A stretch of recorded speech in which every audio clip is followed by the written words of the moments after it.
അങ്ങനെ ഇന്ത്യൻ ടൂവിന്റെ ക്ഷീണം മാറ്റാൻ വേണ്ടിയിട്ട് ഇന്നാണ് തിയേറ്ററിൽ പോയി ഒരു ഹോളിവുഡ് പടം കണ്ടത്, ട്വിസ്റ്റേഴ്സ്. 1996 ട്വിസ്റ്റർ എന്ന് പറഞ്ഞൊരു വേറൊരു പടം ഇറങ്ങിയായിരുന്നു.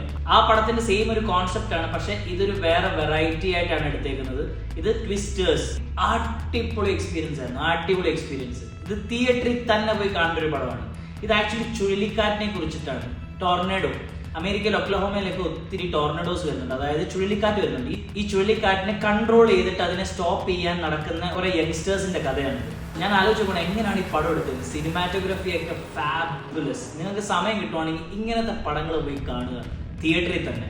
സൗണ്ട് എഫക്ട്സ് ആണെങ്കിലും VFX ആണെങ്കിലും മ്യൂസിക് ആണെങ്കിലും ഫാബുലസ്. ഡയറക്റ്റ് ചെയ്തേക്കുന്നത് ഒരു അമേരിക്കൻ കൊറിയൻ ഡയറക്ടറാണ്, ലീ ഐസക് ചങ്.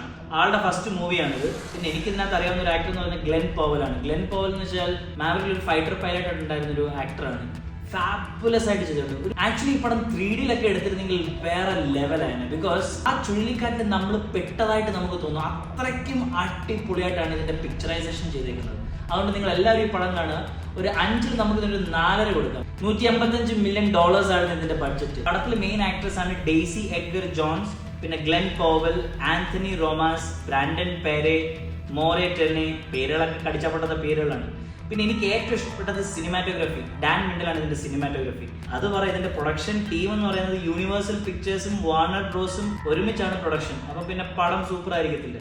അപ്പൊ തിയേറ്ററിൽ തന്നെ പോയി കാണുക. അപ്പൊ ടേക്ക് കെയർ, ബൈ.